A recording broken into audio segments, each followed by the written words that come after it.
ಸ್ನೇಹಿತರೆ ನಮಸ್ಕಾರ, ನಾನು ರವೀಂದ್ರ ಜೋಶಿ. ಜಮ್ಮು ಕಾಶ್ಮೀರ ಚುನಾವಣೆಗೆ ಸಂಬಂಧಪಟ್ಟ ಹಾಗೆ ಒಂದಷ್ಟು ತುಂಬ ಇಂಟ್ರೆಸ್ಟಿಂಗ್ ಆಗಿರುವಂಥ ವಿಚಾರಗಳನ್ನು ಹೇಳ್ತಾ ಇದ್ದೀನಿ. ಜಮ್ಮು ಕಾಶ್ಮೀರದ ಚುನಾವಣೆಯಲ್ಲಿ ಎರಡು ಕುಟುಂಬಗಳ ಪಾರಮ್ಯ ಯಾವತ್ತು.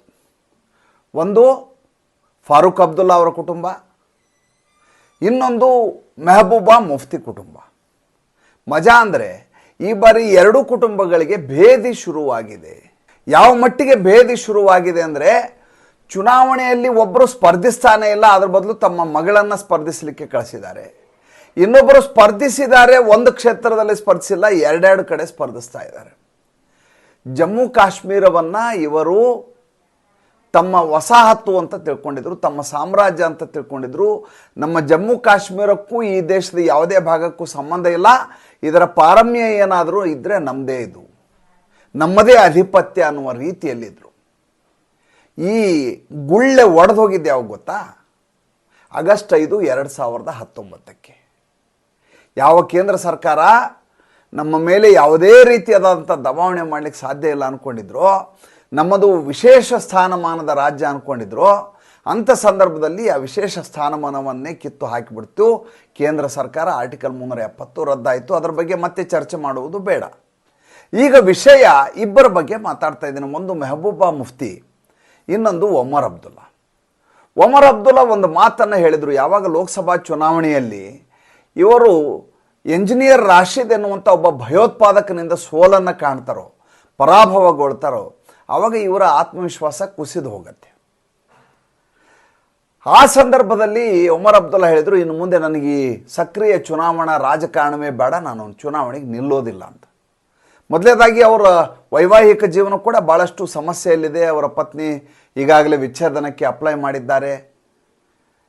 ಆ ನಿಟ್ಟಿನಲ್ಲಿ ಅವರು ಯಾವುದೇ ರೀತಿಯಾದಂಥ ನೆಮ್ಮದಿಯ ಜೀವನ, ವೈವಾಹಿಕ ಜೀವನವೂ ಇಲ್ಲ ಈ ಮನುಷ್ಯಂದು, ಒಮರ್ ಅಬ್ದುಲ್ಲಾದು. ಎರಡನೇದಾಗಿ, ರಾಜ್ಯದಲ್ಲಿ ಸ್ಥಾನಮಾನ ಸಿಗತ್ತೆ ಅಂದರೆ ಆ ಸ್ಥಾನಮಾನ ಸಿಗಲಿಕ್ಕೆ ಯಾವುದೇ ಸಾಧ್ಯತೆಗಳಿಲ್ಲ. ಏಕೆಂದರೆ ಅಲ್ಲಿರುವಂಥ ಗವರ್ನರು ಆ ರೀತಿ ಅಧಿಕಾರವನ್ನು ನಡೆಸ್ತಾ ಇರುವಂಥದ್ದು. ಹೀಗಾಗಿ ಈ ಬಾರಿ ವಿಧಾನಸಭಾ ಚುನಾವಣೆಯಲ್ಲಿ ನಿಲ್ಲೋದಿಲ್ಲ ಅಂತ ಹೇಳಿದರು. ಕೊನೆಗೆ ನಿಲ್ಲಬೇಕು ಅಂತ ತೀರ್ಮಾನ ಆದ ಸಂದರ್ಭದಲ್ಲಿ ಗಂದರ್ಬಾಲ್ ಅನ್ನುವಂಥ ಒಂದು ಕಾನ್ಸ್ಟಿಟ್ಯೂಯೆನ್ಸಿಯಿಂದ ನಿಲ್ಲುವ ತೀರ್ಮಾನ ಆಗುತ್ತೆ. ಯಾವಾಗ ಗಂದರ್ಬಾಲ್ ಅನ್ನುವಂಥ ಕ್ಷೇತ್ರದಲ್ಲಿ ಇದು ಕಾಶ್ಮೀರ ಕೊಳ್ಳದಲ್ಲಿ, ಶ್ರೀನಗರ್ ಕೊಳ್ಳದಲ್ಲಿ ಇರುವಂಥ ಕಾನ್ಸ್ಟಿಟ್ಯೂಯೆನ್ಸಿ, ಇದು ಜಮ್ಮು ರೀಜನ್ನಲ್ಲಿ ಬರೋದಿಲ್ಲ. ಜಮ್ಮು ರೀಜನ್ನಲ್ಲಿ 43 ಕ್ಷೇತ್ರಗಳಿದ್ದಾವೆ. ಈ ಕಡೆ ಕಾಶ್ಮೀರ ಕೊಳ್ಳದಲ್ಲಿ 47 ಕ್ಷೇತ್ರಗಳಿದ್ದಾವೆ. ಬಾಲ್ ಇದು ಕಾಶ್ಮೀರ ಕೊಳ್ಳದಲ್ಲಿ ಬರುವಂಥ ಒಂದು ಕಾನ್ಸ್ಟಿಟ್ಯೂಯೆನ್ಸಿ. ಇಲ್ಲಿ ಚುನಾವಣೆಗೆ ನಿಲ್ತಾರೋ, ಚುನಾವಣೆ ನಿಂತ ಸಂದರ್ಭದಲ್ಲಿ ಭಾರತೀಯ ಜನತಾ ಪಾರ್ಟಿ ಏನು ಮಾಡುತ್ತೆ, ಮುಸಲ್ಮಾನ ಬಾಹುಳ್ಯ ಇರುವಂಥ ಕ್ಷೇತ್ರ ಇದು. 7 ಜನ ಪಕ್ಷೇತರರನ್ನು ಈ ಕ್ಷೇತ್ರದಲ್ಲಿ ಚುನಾವಣೆ ನಿಲ್ಲಿಸ್ಬಿಡುತ್ತೆ. ಪಕ್ಷೇತರರು ಕೇವಲ ಪಕ್ಷೇತರಲ್ಲ, ಸಣ್ಣ ಸಣ್ಣ ಪಕ್ಷದಿಂದ ಇದ್ದಂಥವರು ಪ್ಲಸ್ ಸ್ವತಂತ್ರ ಅಭ್ಯರ್ಥಿಗಳು. 7 ಜನ ಕ್ಯಾಂಡಿಡೇಟ್ಗಳನ್ನು ಒಮರ್ ಅಬ್ದುಲ್ಲಾ ಎದುರುಗಡೆ ಗಂದರ್ಬಾಲ್ ಕಾನ್ಸ್ಟಿಟ್ಯೂಯೆನ್ಸಿಯಲ್ಲಿ ನಿಲ್ಲಿಸಲಾಗತ್ತೆ. ಯಾವಾಗ ಒಮರ್ ಅಬ್ದುಲ್ಲಾಗೆ ಈ ರೀತಿ 7 ಜನ ಎದುರುಗಡೆ ಕ್ಯಾಂಡಿಡೇಟ್ಗಳಾಗ್ಬಿಡ್ತಾರೋ ಅವಾಗ ತಲೆ ಕೆಟ್ಟು ಹೋಗುತ್ತೆ. ಆವಾಗ ಇನ್ನೊಂದು ಕ್ಷೇತ್ರದಲ್ಲಿ ನಿಲ್ಲಬೇಕು ಅಂತ ತೀರ್ಮಾನ ಮಾಡ್ತಾರೆ. ಅಂದರೆ ಲೋಕಸಭಾ ಚುನಾವಣೆಯಲ್ಲಿ ಸೋತಂಥ ವ್ಯಕ್ತಿ ವಿಧಾನಸಭಾ ಚುನಾವಣೆಯಲ್ಲಿ ಸೋತು ಬೀಳ್ತೀನಿ ಅನ್ನೋಂಥ ಭಯ ಶುರುವಾದಾಗ ಇನ್ನೊಂದು ಕ್ಷೇತ್ರವನ್ನು ಆಯ್ಕೆ ಮಾಡ್ಕೋತಾರೆ. ಇದು ಒಮರ್ ಅಬ್ದುಲ್ಲಾ ಕತೆ. ಈ ಕಡೆ ಮೆಹಬೂಬಾ ಮುಫ್ತಿ ಕಳೆದ ಬಾರಿ ಮುಖ್ಯಮಂತ್ರಿಯಾಗಿದ್ದವರು, ಭಾರತೀಯ ಜನತಾ ಪಾರ್ಟಿಯ ಜೊತೆ ಅಧಿಕಾರವನ್ನು ಮಾಡಿದಂಥವರು, ಮೈತ್ರಿ ಪಕ್ಷವನ್ನಾಗಿಟ್ಕೊಂಡು. ಅದಾದಮೇಲೆ ರಾಷ್ಟ್ರಪತಿ ಆಡಳಿತ ಬರುತ್ತೆ, BJP ತನ್ನ ಬೆಂಬಲವನ್ನು ವಾಪಸ್ ತೆಗೆದುಕೊಳ್ಳುತ್ತೆ. ಅದಾದಮೇಲೆ ಆರ್ಟಿಕಲ್ 370 ರದ್ದು ಮಾಡಲಾಗುತ್ತೆ. ಅದಾದಮೇಲೆ ಚುನಾವಣೆ ಆಗಿರಲ್ಲ, ಈಗಲೇ ಚುನಾವಣೆ ನಡೆಯುತ್ತೆ. ಆ ಲೆಕ್ಕಕ್ಕೆ ಮೆಹಬೂಬಾ ಮುಫ್ತಿ ಚುನಾವಣೆ ನಿಲ್ಲಬೇಕು. ಆದರೆ ಚುನಾವಣೆಗೆ ನಿಲ್ಲೋದಿಲ್ಲ ಅಂತ ಮೆಹಬೂಬಾ ಮುಫ್ತಿ ಡಿಸೈಡ್ ಮಾಡಿಬಿಡ್ತಾರೆ. ಆ ಜಾಗಕ್ಕೆ ಹೋಗಿ ನಿಲ್ಲುವಂಥ ಇನ್ನೊಬ್ಬ ಕ್ಯಾಂಡಿಡೇಟ್ ಯಾರು ಅಂತಂದರೆ ಆಕೆಯ ಮಗಳಾದಂಥ ಇಲ್ತಜಾ ಮುಫ್ತಿ. ಈ ಇಲ್ತಜಾ ಮುಫ್ತಿ ಭಾಳ ಟ್ವಿಟರಲ್ಲಿ ತುಂಬ ಆ್ಯಕ್ಟಿವ್ ಇದ್ದಾರೆ. ಇವರು ಎಂಥ ದೇಶದ್ರೋಹಿ ಹೇಳಿಕೆಗಳನ್ನು ಕೊಡ್ತಾರೆ ಅಂದರೆ, ಬಾಂಗ್ಲಾದೇಶದಲ್ಲಿ ಪ್ರೈಮ್ ಮಿನಿಸ್ಟರ್ ನಿವಾಸದಲ್ಲಿರುವಂಥ ಸ್ವಿಮ್ಮಿಂಗ್ ಪೂಲಲ್ಲಿ ಜನ ಬಿದ್ದು ಗಲಾಟೆ ಆಯ್ತಲ್ಲ, ಗೃಹ ಯುದ್ಧ ನಡೆಯುತ್ತಲ್ಲ, ಆವಾಗ ಭಾರತಕ್ಕೆ ಬಂದ್ರಲ್ಲ ಶೇಖ್ ಹಸೀನಾ. ಆ ಸಂದರ್ಭದಲ್ಲಿ ಇಲ್ಲಿ ಸ್ವಿಮ್ಮಿಂಗ್ ಪೂಲ್ನಲ್ಲಿ ನುಗ್ತಾರೆ ಜನ ಪ್ರಧಾನಮಂತ್ರಿ ನಿವಾಸದ ಈಜುಕೊಳದಲ್ಲಿ. ಇದೇ ರೀತಿ ಭಾರತದಲ್ಲಿ ನರೇಂದ್ರ ಮೋದಿ ಅವರ ನಿವಾಸದಲ್ಲಿ ಯಾವತ್ತಾಗತ್ತೆ ಅಂತ ಈಕೆ ಟ್ವೀಟ್ ಮಾಡಿದಂಥವಳು ಇಲ್ತಜಾ ಮುಫ್ತಿ. ಆ ರೀತಿಯಾಗಿ ರಾಷ್ಟ್ರೀಯ ಅಭದ್ರತೆಯ ಬಗ್ಗೆ ಆಲೋಚನೆಯನ್ನು ಇಟ್ಕೊಂಡಂಥವಳು ಈಗ ಚುನಾವಣೆ ನಿಲ್ತಾ ಇದ್ದಾರೆ, ಮೆಹಬೂಬಾ ಮುಫ್ತಿ ಚುನಾವಣೆಗೆ ನಿಲ್ತಾ ಇಲ್ಲ. ಮೆಹಬೂಬಾ ಮುಫ್ತಿ ಹೇಳ್ತಾರೆ, ನನ್ನ ಸರ್ಕಾರ ಬಂದುಬಿಟ್ರೆ ಭಾರತೀಯ ಜನತಾ ಪಕ್ಷಕ್ಕೆ ಭಾಳ ದೊಡ್ಡ ಸಮಸ್ಯೆ, ಏಕೆಂದರೆ ಕೇಂದ್ರದ ಜೊತೆಗೆ ನಾನು ಯಾವುದೇ ರೀತಿಯ ಸಹಕಾರವನ್ನು ಕೊಡೋದಿಲ್ಲ. ಆದ್ದರಿಂದ ಅಮಿತ್ ಶಾ ಅವರು ಚುನಾವಣೆಯಲ್ಲಿ ನಮ್ಮ ಪಕ್ಷ ಗೆಲ್ಲಾರ್ದ ಹಾಗೆ ತಂತ್ರಗಾರಿಕೆಯನ್ನು ಮಾಡ್ತಾ ಇದ್ದಾರೆ ಅಂತ ಮೆಹಬೂಬಾ ಮುಫ್ತಿ ಹೇಳಿದ್ರು.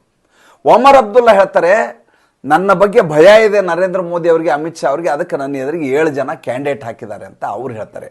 ಮಜಾ ಅಂದರೆ ಈ ಬಾರಿ 330 ಜನ ಅಭ್ಯರ್ಥಿಗಳು ನಿಂತಿದ್ದಾರೆ 2 ಹಂತದ ಚುನಾವಣೆಯಲ್ಲಿ. 3ನೇದು ಇನ್ನೊಂದು ಹಂತ ಇದೆ. 2 ಹಂತಕ್ಕೆ ಈಗಾಗಲೇ ನಾಮಿನೇಷನ್ ಫೈಲ್ ಮಾಡಲಾಗಿದೆ.